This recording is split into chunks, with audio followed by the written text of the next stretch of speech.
Heat lifts from the concrete at Falcon Ridge Army Airfield as Captain Riley Hart stands on the ramp. Visor down. Jaw set. 20 yards away, another pilot climbs into the front cockpit of her AH-64E Apache Guardian. Call sign Viper 61. Hands moving carefully along familiar switches. Crew carts hum. Rotor tie-downs lie coiled. And the desert air smells like hydraulic fluid and dust. Riley does not move. Because in this world, bearing is the only shield she owns. Rumors skate along the flight line. Psych evil. Someone says under a breath. Insubordination. Another shrugs while watching ground crew chalk wheels and check panels. Beyond the fence. NATO observers step into shaded seating and Department of Defense visitors lift cameras. Because Exercise Sentinel Forge is about to play out in full view. A live demonstration that can shape careers and budgets across Allied formations worldwide for years to come. If you are here for quiet courage, tell me which city you are watching from in the comments. And consider subscribing so you do not miss the next story. I will take you inside the cockpit without breaking what must stay protected. Stay with me as the clock slides towards step time and the airfield holds its breath. 5 words from a 4-star general are about to change everything. The roster room hums with low voices and the scratch of dry erase markers when Major Brian Talmage taps Riley Hart on the sleeve and steers her into the hallway. He delivers the decision in a flat staff tone that leaves no room for debate. Scratched from the sortie by order of Colonel Brett Kellerman, Riley keeps her eyes level on the cinder block wall, nods once, and answers in a measured voice that carries only to him. Understood, sir. The hallway smells like coffee and dust, and she holds to bearing because that is what rank and duty demand. 7 months stack themselves in her head in the space of a breath. Long simulator blocks until muscle memory replace thought. Live fire on the range with the M230 thumping steady, and Hellfire runs clean. Weeks of rehearsals with JTACs until the 9-line felt like a second language. All built around the airframe she knows best. AA-64E Apache Guardian. Call sign VIPR 61, where she holds the most hours on the line. Talmadge adds the replacement like a footnote. Lieutenant Sable Oaks will take Viper 61. Good pilot. Fewer hours. Not yet tested on a live demonstration with NATO eyes on the glass. Riley acknowledges without comment, because commentary is not her job, and because the operation staff makes assignments while ATC manages airspace and clearances. 2 different lanes that never mix. She walks back into the room, quiet steps on wax tile, and takes the ground observation seat near the back. The air shifts by degrees as pilots register the change. Conversations clipping short. Glances sliding off her shoulder like rain off a flight suit. She opens her notebook, writes the range control frequency and the timeline, and prepares to watch instead of fly. Bearing stays locked. Even as the Sting lands and sits heavy behind the ribs, Colonel Brett Kellerman stands at the front of the briefing room and runs a clean mission brief that sounds like a metronome. Weather, flight paths, range safety, and ROE flow in a steady cadence while a slide lists NATO observers seated on the far side of the glass. He posts the final roster that moves Viper 61 to Lieutenant Sable Oaks and assigns Captain Riley Hart to ground observation. A decision that lands without open challenge. Pens scratch. Chairs settle, and the room keeps its military tempo. At the back row, a murmur gathers like static. Lieutenant Mark Garrett leans toward Lieutenant Anna Ennis and trades a quiet theory about a psych evaluation and an incident in Qatar. The words shape to die before they reach the front. Lieutenant Colonel Lauren Ferris stays locked on procedure and timelines, checking radios, step intervals, and range control contacts with the same calm she brings to every brief. Major Quinn Dotto watches the roster board with the wary patience of a former Apache pilot who knows what competence looks like and what it costs. Riley closes her notebook and stands when the brief ends. Shoulders level and eyes forward. She walks out with perfect bearing. No complaint. No wasted motion. just the steady pace of an officer staying inside the lines. The whispers follow into the hallway like a draft under a door. Cool and persistent, she keeps moving toward the observation post, carrying both the standard of discipline and the quiet sting of being sidelined. Captain Riley Hart steps onto the observation deck and sets her hands on the rail as glass flashes heat back into her face. Below, Lieutenant Sable Oaks moves along the AH-64E Apache Guardian with call sign Viper 61, checking blades, gear, and pylons, while Master Sergeant Roy Decker tracks each step on a clipboard. The walk-around looks methodical. Nothing rushed. Nothing skipped. The range bleeds light across the ramp as crews finish last checks. Oaks calls the tower for engine start, and ATC clears the request in a clipped cadence that carries through the glass. Seconds later, the cockpit shows util-wide PSI twitching inside limits, a number that rises and dips when it should stay steady. Lieutenant Colonel Lauren Ferris orders a hold on the operations net and directs maintenance to the aircraft. Keeping the flying side quiet and the radios clean, the rotors stay tied. The checklist pauses, and the crew chief is already climbing the ladder. Decker and the maintainers pull panels, service the system with MIL, PRF 83282, and verify the nitrogen precharge on the accumulator with calm routine. They run an ops check, log the work, and confirm hydraulic cautions out before stepping off the ladder and clearing the area. From the deck, Riley reads the whole scene like a map and files the likely precharge issue in her head without laying a finger on the helicopter. The mission clock keeps sliding towards step time. VIP seating fills with observers and cameras, and the line steadies into normal rhythm as procedure does exactly what it is built to do, while rumor looks for air and finds none. A black SUV rolls through the gate at Falcon Ridge Army Airfield. General Cole Renford steps out in service uniform, the exercise director with JTF authority under the published OPORD and FRAGORD. He crosses the ramp and meets Colonel Brett Kellerman near the VIP line. Listening as the colonel offers a quick summary, Renford shows nothing on his face, nods once, and turns toward stairs to the observation deck. Inside the glass room, he pauses beside Captain Riley Hart and asks if she was given a reason for her removal. She answers with a simple "no, sir," and keeps her eyes on the airfield. The mission clock keeps sliding forward, while NATO observers settle into seats and cameras track the ramp.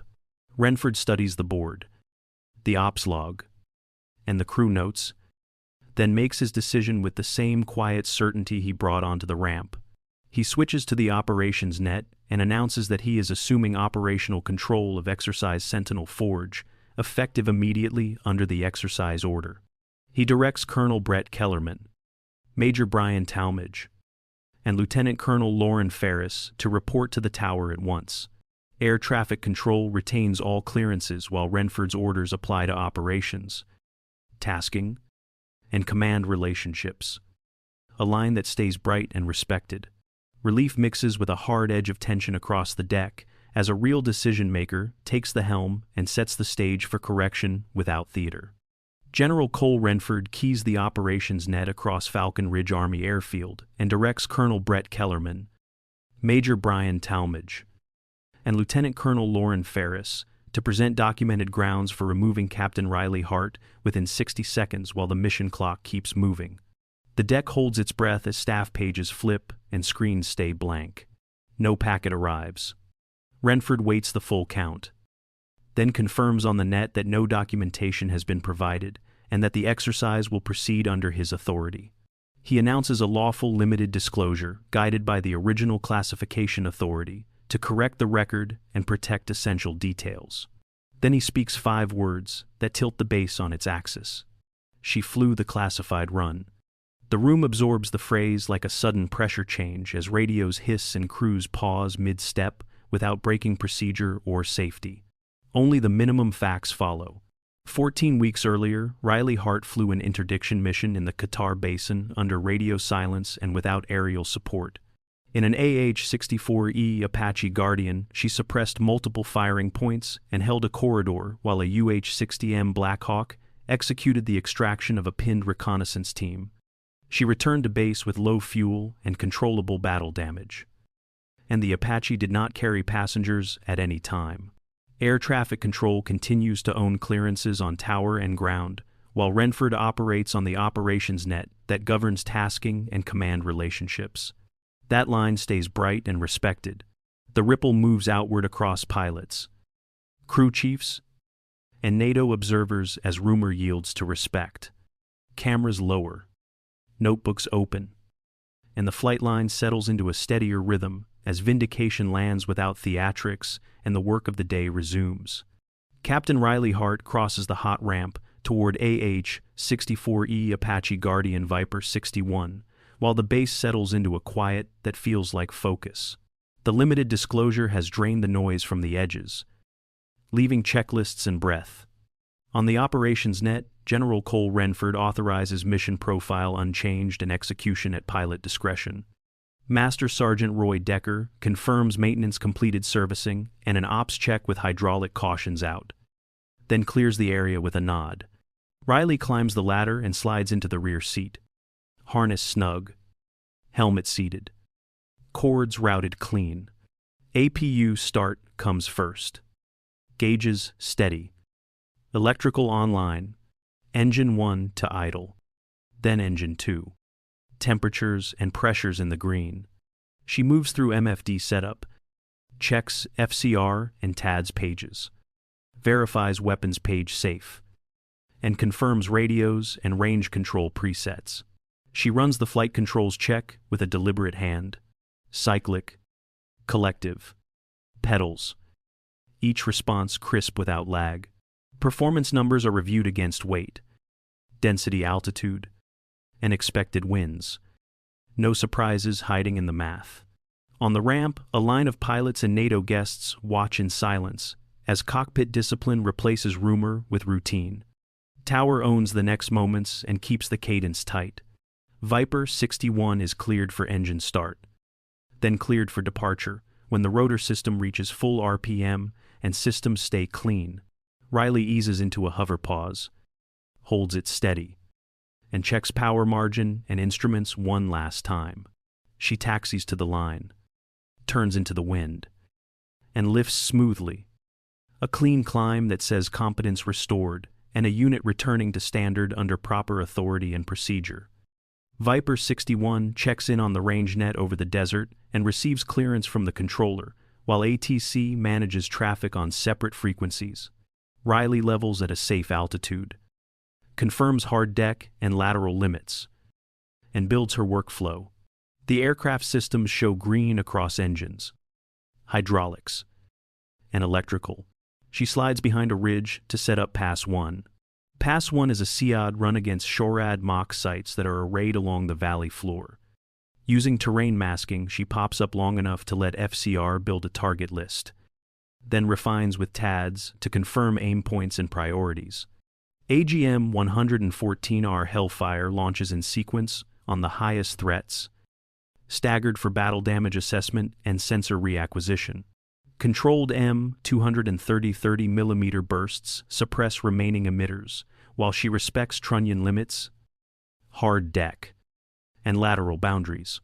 Pass 2 turns into CAS for friendlies simulated on the western berm. Riley receives a clean JTAC 9 line, reads back the key data, and confirms Type 2 control, with the controller tracking the talk on to align sensors.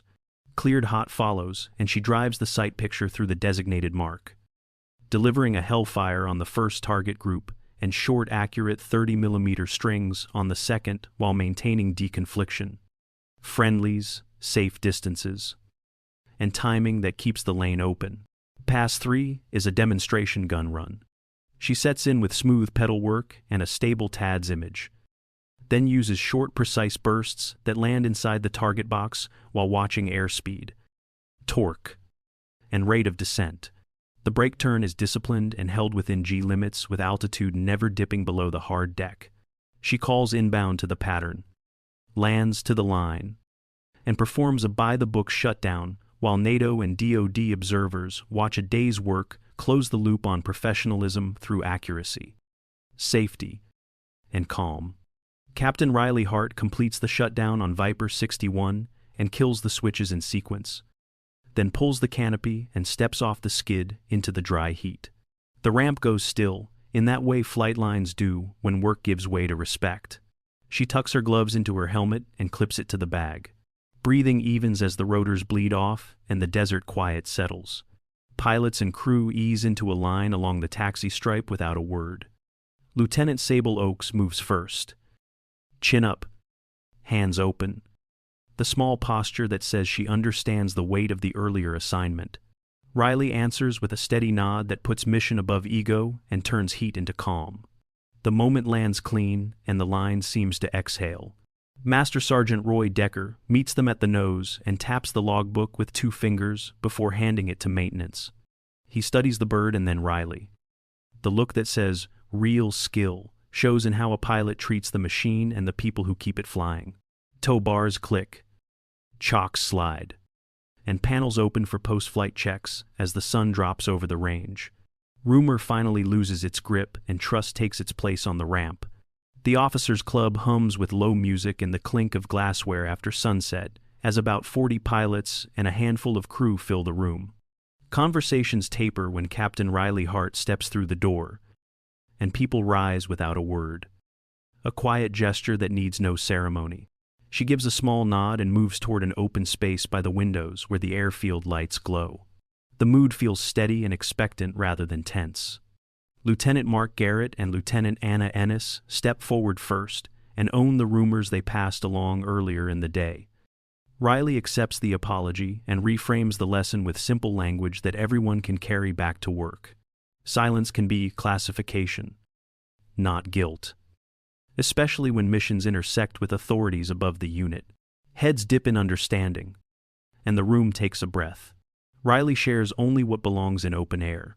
14 weeks earlier, she held a corridor with an AH-64E Apache Guardian, while a UH-60M Black Hawk executed the extraction for a pinned reconnaissance team. Decisions were made under pressure using training, checklists, and disciplined crew coordination. And the aircraft returned with low fuel and controllable damage.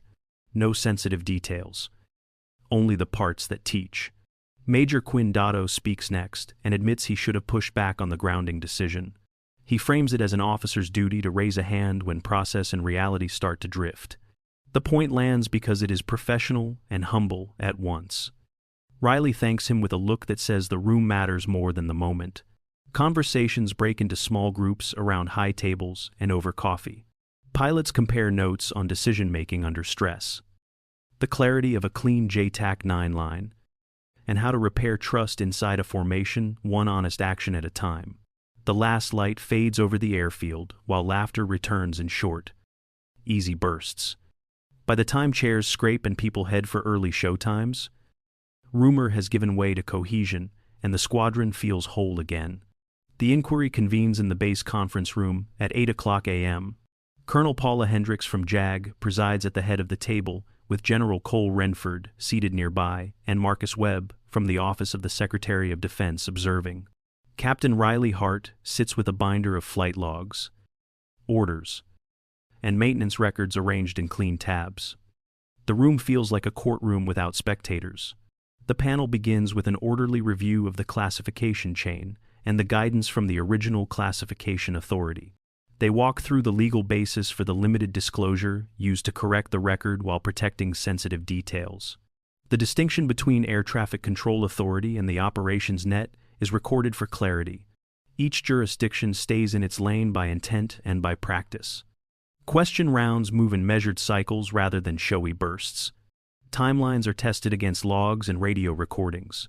Radio procedures and handoffs are read against checklist items and unit standards. Maintenance sign-offs are confirmed by name, hour, and entry, including the servicing and ops check that cleared hydraulic cautions on the morning of the event. Findings are read without spin. There is no misconduct by Captain Riley Hart. Her flight status is unrestricted, effective immediately. And a classified commendation is added to her official record. Higher headquarters opens a review of the decision path that led to her removal from the roster. A process that will run outside this room. The hallway is quiet when the door closes. Hart signs her copy and tucks it into the binder. Renford and Hendricks exchange brief nods that look like work completed rather than victory claimed. Accountability arrived through procedure, not a public performance. And that is exactly how it should be. Days after the inquiry, Captain Riley Hart stands on the ramp at Falcon Ridge Army Airfield with a circle of new AH-64E Apache pilots. She runs advanced drills that favor preparation over bravado. Chair-flying checklists until responses are automatic. Mistakes are treated as data to improve the next rep, not as shame. The lesson is simple. Discipline first, then speed. Inside operations, the assignment board is fresh, with updates that speak without fanfare. Hart appears as flight lead for the next event, as training officer for the new class, and as mission coordinator for the upcoming range period. The additions read like trust restored and responsibility accepted. A sergeant pins the sheet and the room gets on with work. At her desk, she finds an unmarked patch in a small envelope. No note. Just a quiet reminder that the mission happened and mattered. She sets it in a drawer and heads for pre-flight. The patrol is routine on purpose. A clean launch. A wide loop over the desert. And a standard recovery to the same parking spot as always. When she steps off the skid, the greetings sound the same, yet carry a new respect that does not need to be named. If you have been here for this kind of quiet courage, drop your city in the comments and subscribe to follow the next story. We will keep it accurate, human, and grounded in the work. The horizon is still out there, and tomorrow the checklist begins again.